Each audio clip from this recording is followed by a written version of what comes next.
صلى الله عليك يا سيدي ويا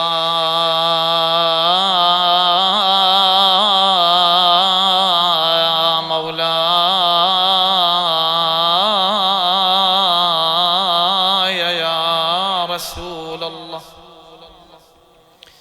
صلى الله عليك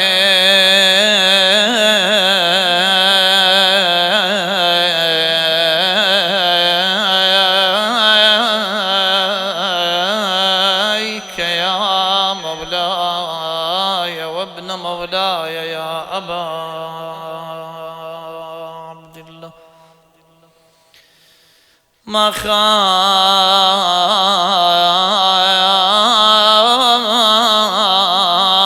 من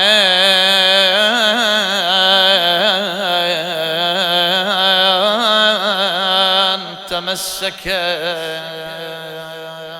بكم ومن من لجأ إليكم يا ليتنا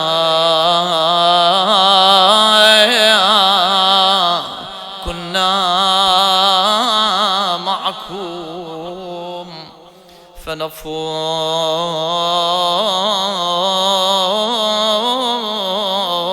فوزا عظيما. عريج على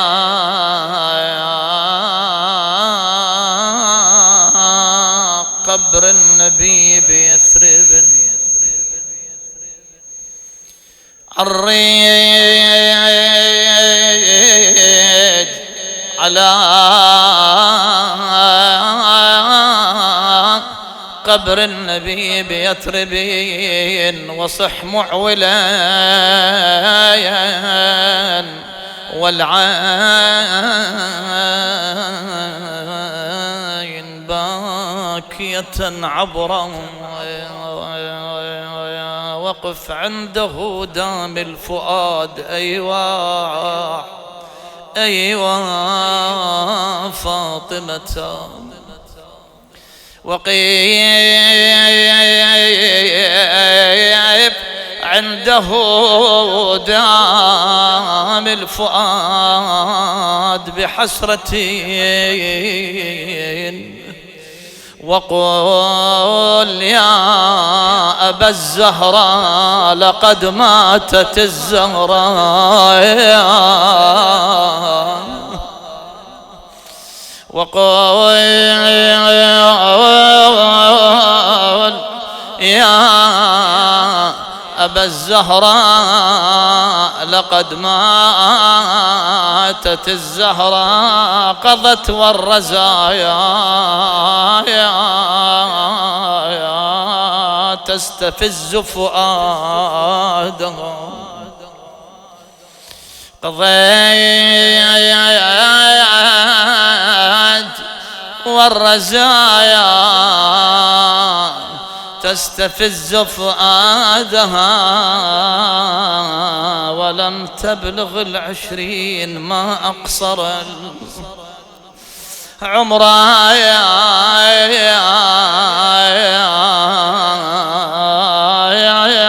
قضت نحبها مكسورة الضلع مسقطا. أيوة فاطمة قضت نحبها مكسورة الضلع مسقطا جنين لها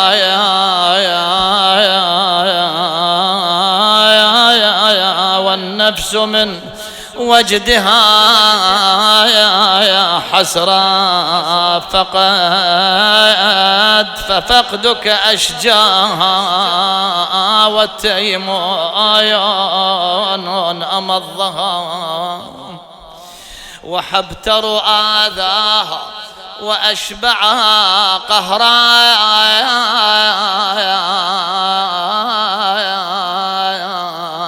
سلها تفاصيل الرزايا لعله عندك حالة وياي يخفف من غلوى مهجة الحياة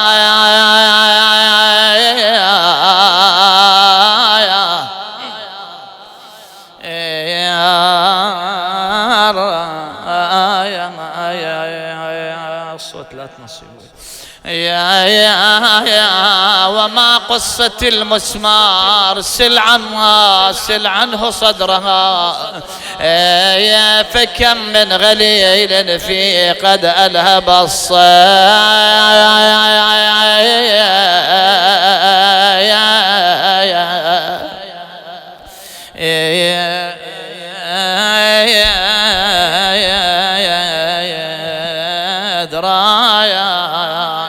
قعد عباس وزينب فرد ليلة قعد عباس وزينب فرد ليلة ولبست شيلة أمها وشاهد الشيل غدا يشمها الشفيل ومدمع يسيله يناشد علزة اخته تحجيله يناشد علزة شيء واخته تحجيله يا زينب سولفي ليش قد عددهم كان يا زينب سالفي ايش قد عددهم كان الهجمة وعزتشية والشبة والنيران الهجمة وعزتشية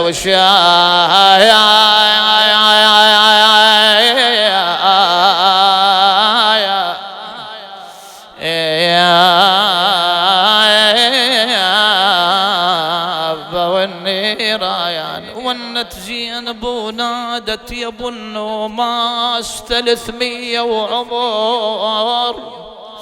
300 وعمر عصراها يا عباس سمعت كسرة ضلعها وقمت ديك اسمعيت كسرة ضلعها وقمت دق عالراس وصيح مردة على الجذع يا ناس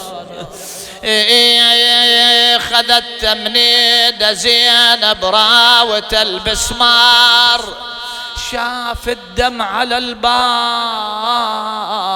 بوقتها صار غافل زينب وشق ثوبه حين اندر غافل زينب وشق ثوبه حين الدار وحط صدره على البسمار على بسمار الغدر والهاير هذا اللي جرى للزهرة جرى لزينب لذلك هذا الشاعر يقارن من قامت تسولف لزينب واللي مرت بي خليني أسولف خويا خليني أسولف لك بعد موقف مأذيني أسولف لك بعد موقف مأذيني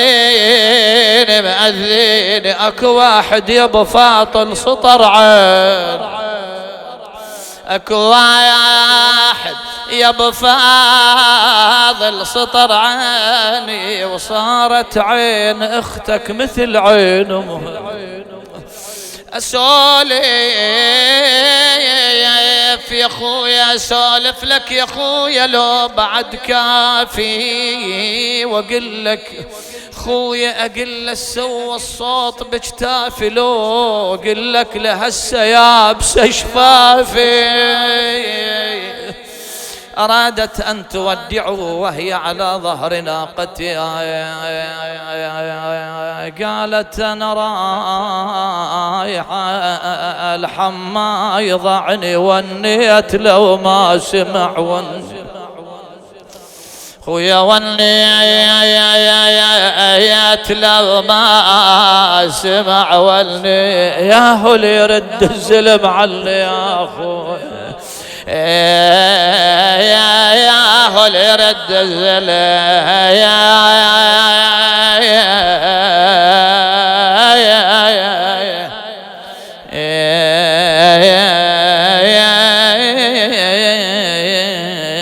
عني صحيت يا فضة اسنديني قد أسقطوا ببغيم جنيني جاءوا إلى دارها جاءوا بحطب معهم أضرموا الحطب نارا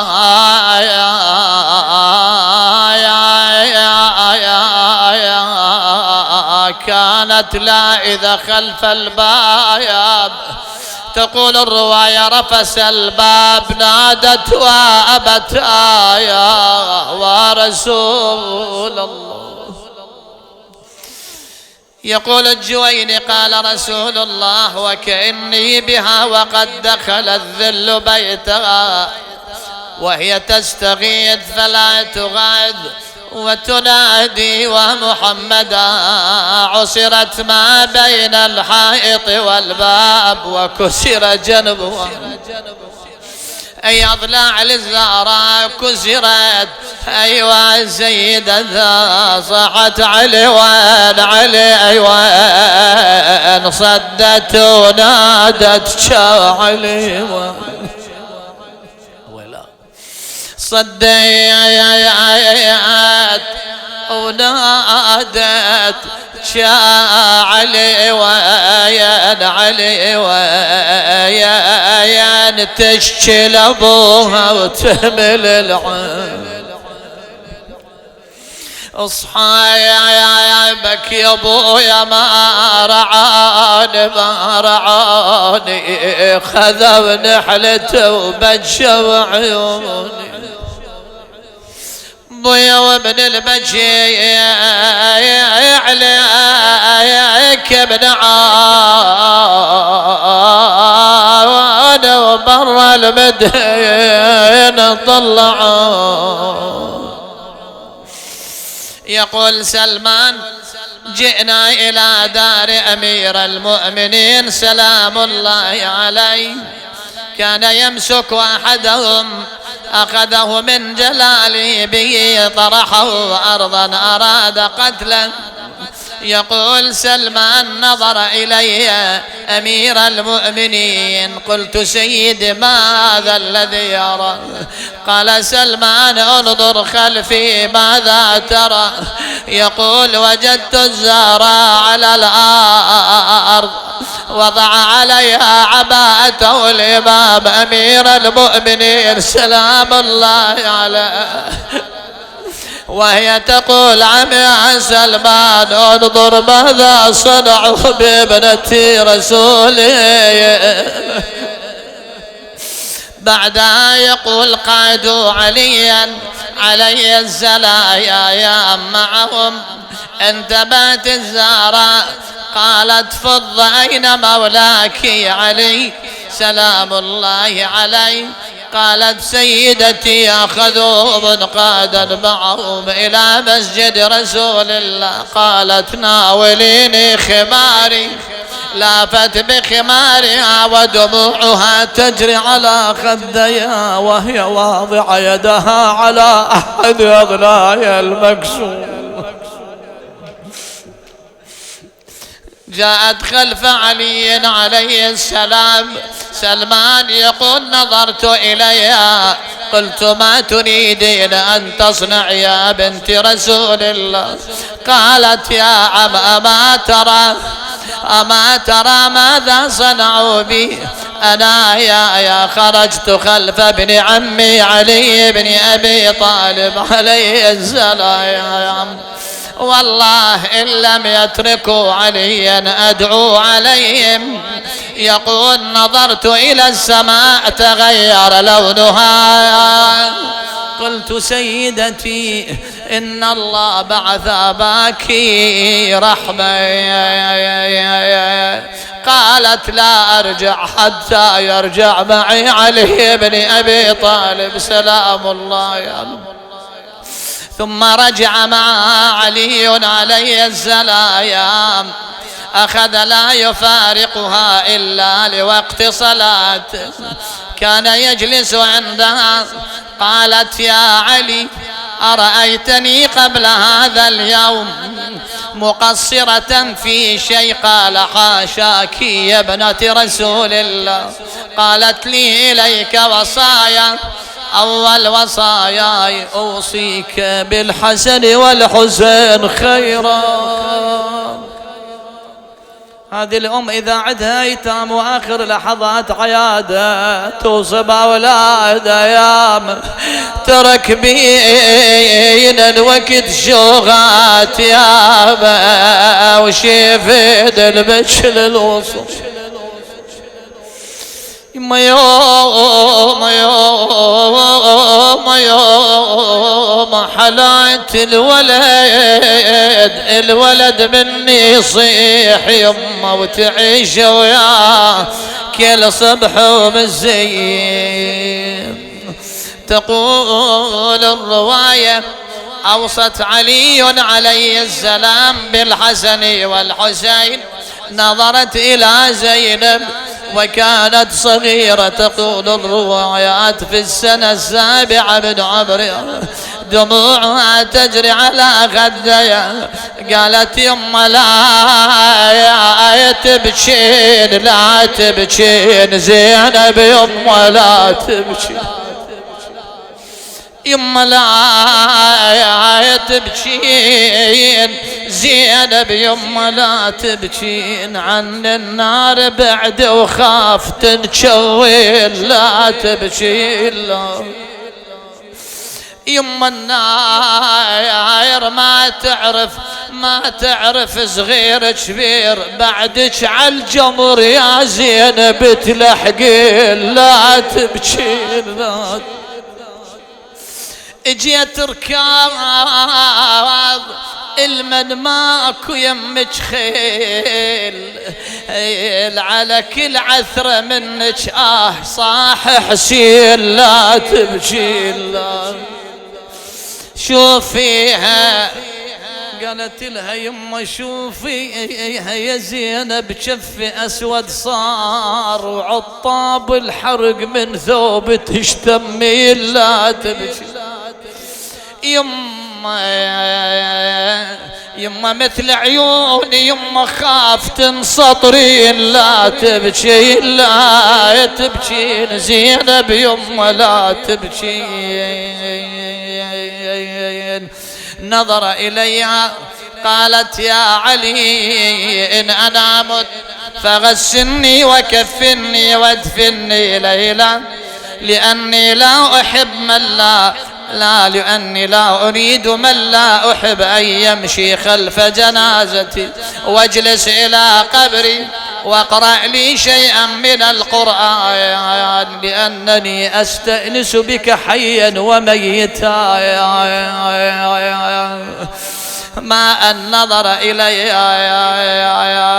لكن في رواية تقول أنها ودعت الحسن والحسين شمتهما شمت الوداع وقبلتهما قبلة الافتجاء وقالت اذهبا إلى زيارة قبر جدكما رسول الله صلى الله عليه وآله. دخلت إلى حجرتها صلت ركعات قرأت شيئا من القرآن هدأ صوت الزهراء. تقول أسماء سمعتها تقرأ شيئا من القرآن والله ما كان صوتها يختلف عن نبرات صوت رسول الله حتى هدأ صوتها. جئت إليها طرقت الباب سيدتي فاطمة لم تحري جوابا حركتها وإذا بها ميت. أين المنادي؟ أيوة فاطمة أيها سيدتاي تقول بينما أنا كذلك وإذا بالباب تطرق جئت إلى الباب وإذا بالحسنين أقبلا يبكيان سيدي ما أبكاكما لا أبكى لكم الله عين. قال أسماء ما أن وصلنا إلى قبر جدنا وإذا بهاتف يقول قد أقبل يتيما فاطمة ابنة محمد. أسماء كيف أصبحت أمنا الزهراء؟ قلت سيدي نائمة متعبة أعددت لكما طعاما. قال أسماء ما تعلمين بأننا لا يحلو لنا طعام إلا مع أمنا الزهراء. دخل عليها وجداها ميتة لولا يم صوتي علي ايش كثر لولا يا يمه معدله وما في لولا يمه الك رد بعد للدار لولا لظل نعاج كل صبح ومسي. سمع الإمام بهما جاء بهما إلى الدار وضع الزهراء على المغتسل أخذ يغسلها. الحسين يناول الماء للحسن والحسن يصبه على جسد أمه والإمام يقوم بتغسيلها يغسلها من وراء ثوبها. تراني طاهرة لا غسلتني وبالك تجس ضلعي أسماء تقول بينما أنا كذلك وإذا بالإمام يقول أسماء أدني مني السراج لأرى. أدنيت منه السراج نظر الإمام مد يده على ضلع من أضلاع وجد ضلع من أضلاع مكسورا. تقول الرواية رمى بعمامتي على الأرض. أنت جنابك إذا تطيح بشدة الصيح يا علي يا علي. لكن ذاك اليوم علي شنو صاح؟ نادى وفاطمة أيها مصيبتها يا ضلع واحد يا علي ورد حالك شاضلوع حسين. ضلع واحد يا ما قدرت حيدر تشوف اشحال روحك من تصل يوم الطفوف. جاء بها وضعها في صحن الدار ثم نادى حسين حسين زينب هلموا وتزودوا من أمكم الزهراء. يقول الإمام والله كسر خاطري حسين. رأيته يقبل باطن قدمي أمه الزهراء وهو يقول أم زهراء كلميني أنا عزيزك الحسين. يقول الإمام والعيش الذي عاشه رسول الله سمعت فاطمة حنت وأنت وفتحت باعيها وضمت الحسنين إلى صدرها قضت ومصاب ما من شبيها بشو صبطانها وشبقوا عليه. يا حيدر شيل صبطان الزكي يشيل الحسن يا حيدر وخي أرضها والسمن طبقين سوي. أخذها الإمام أهال التراب عليها. يقول الراوي هومت عينا رأى الزهراء في الرؤيا قالت يا علي ارجع إلى الدار لأني أرى زينب انتبهت من النوم. يما ما أنام وحدي عليك معودة وما أنام وحدي. يما يمر الليل والد على خد من راحة مش بعاد عندي. إلهي نسألك